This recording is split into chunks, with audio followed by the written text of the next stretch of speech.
Já pararam para pensar nisso?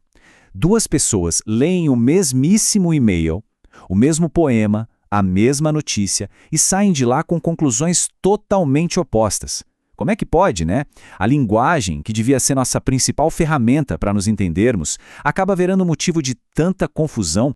Pois bem, lá no comecinho do século XX, um professor e crítico de Cambridge chamado E. A. Richards olhou para esse caos todo e pensou: tem que ter um jeito melhor de fazer isso. E ele acreditava de verdade que, com o método certo, a gente podia aprender a ler de uma forma muito mais precisa. A missão dele era transformar a interpretação, que parecia uma arte meio mágica, em uma ciência com método e sistema. É por isso que hoje o nosso foco é nele, em A. A. Richards. O trabalho desse cara não só virou o estudo da literatura de cabeça para baixo, mas também nos deu ferramentas que até hoje são essenciais para a gente entender como a linguagem funciona e como ela nos afeta. Ok, vamos mergulhar nisso. A primeira parte da missão do Richards foi entender qual era o problema real, e para ele não era só um simples desacordo. Era algo bem mais fundo que ele chegou a chamar de patologia da interpretação. Quase como se fosse uma doença generalizada no nosso jeito de ler. E o diagnóstico dele foi surpreendente. Ele percebeu que as pessoas, na maioria das vezes, não liam o que de facto estava na página. Elas liam o que já estava dentro da cabeça delas. Ou seja, projetavam suas memórias, seus preconceitos, suas reações emocionais já prontas, o que ele chamava de respostas automáticas, direto no texto. Em vez de dialogar com a obra, elas estavam só reagindo a ela. Então, qual era a saída?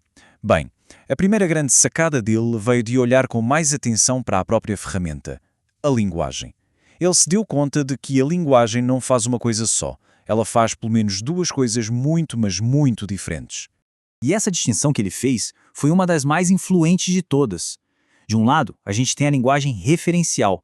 É aquela que aponta para fatos, para o mundo real, como no manual de ciência. É objetiva. Do outro lado, tem a linguagem emotiva. Essa não descreve sentimentos, ela os provoca na gente, ela organiza as nossas atitudes. Para o Richards, a poesia era o melhor exemplo disso.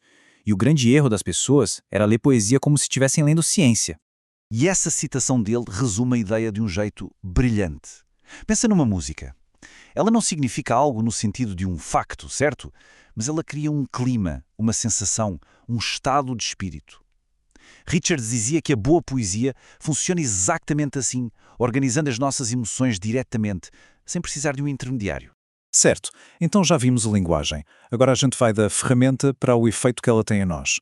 Tendo entendido o que a linguagem faz, Richards se voltou para a segunda peça do quebra-cabeça.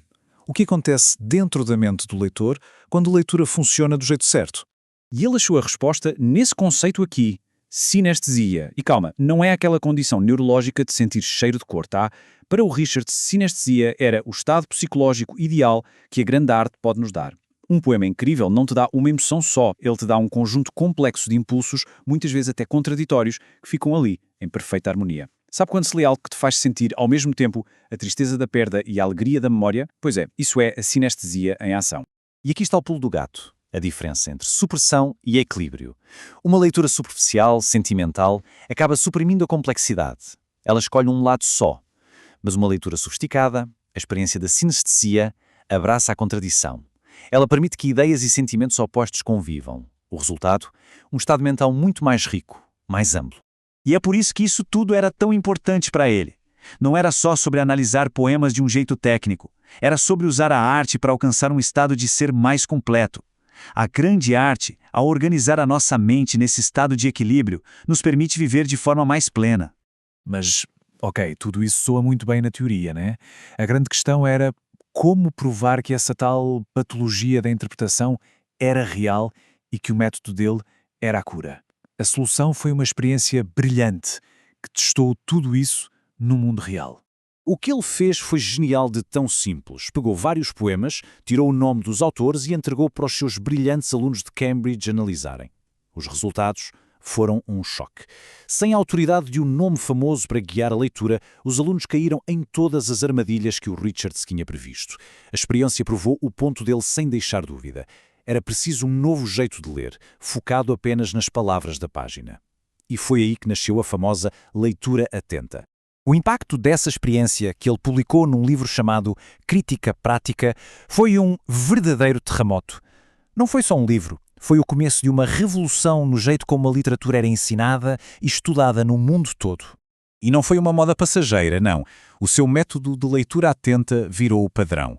Dominou o ensino de língua inglesa por meio século, moldando gerações e gerações de estudantes, críticos e escritores. O legado dele é gigantesco. Ele é considerado o pai de um movimento chamado New Criticism, que defendia que o significado de uma obra está só no texto, e não na vida do autor ou no contexto histórico. Basicamente, ele mudou o foco do autor para a obra, dando poder ao leitor para se envolver diretamente com as palavras na página. E como essa citação sugere, para o Richards, método era bem mais do que uma simples técnica. Era uma forma de treinar a mente, de cultivar a sensibilidade, de alcançar uma consciência mais profunda. O método dele não era só sobre ler textos, era sobre construir um leitor mais atento e mais equilibrado. O que nos leva a uma última questão para a gente pensar.